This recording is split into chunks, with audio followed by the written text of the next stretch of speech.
ఆయన విడిచిపెట్టి భక్తులు విడిచిపెట్టి తల్లిదండ్రులు విడిచిపెట్టి ఆయన బహుజన్ సమాజ్ పార్టీ బహుజన్ సమాజ్ నిర్మించింది.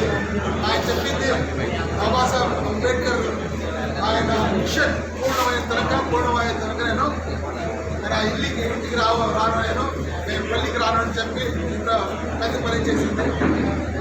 అప్పుడు మనోహర్ కాళీశ్యామ్ గారు చెప్పింది భారతదేశంలో ఉండే అన్ని బహుజన్ సమాజ్ నా కుటుంబం, నాకు ప్రత్యేకంగా ఒక కుటుంబం లేదని చెప్పింది.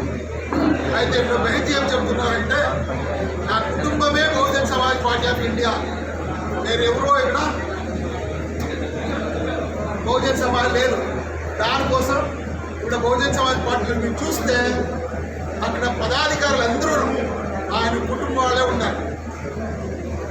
ఆయన నేషనల్ ప్రెసిడెంట్, తమ్ముడు నేషనల్ వైస్ ప్రెసిడెంట్, తమ్ముడి కొడుకు నేషనల్ కోఆర్డినేటర్, తమ్ముడు వైఫ్ నేషనల్ ట్రెజరర్, అంతా పుర వాళ్ళు స్వంతమే ఉన్నారు. కుటుంబ రాజకారణం నడుస్తూ ఉంది. దీన్ని చూస్తే మీకు ఏం కనబడుతుందంటే బీఎస్పీకి వేరే ఒక మరవాది పార్టీకి ఏమి డిఫరెన్స్ లేదు. దానికోసం BSP no more represents Bahujan Samaj. చాలా ముఖ్యంగా she's against South India, she's against the Bahujan Samaj of South India. ఎన్నో విషయాలు బీఎస్పీ సైలెంట్గా ఉంటాం. దాంట్లో చాలా ముఖ్యంగా citizens amendment act number 1, number 2 national education policy, number 3 కాశ్మీర్లో ఆర్టికల్ 370 రద్దు చేసింది. అదే మాదిరిగా సుప్రీంకోర్టు జడ్జిమెంట్ సబ్ క్లాసిఫికేషన్ గురించి దాన్ని అపోజ్ చేసింది.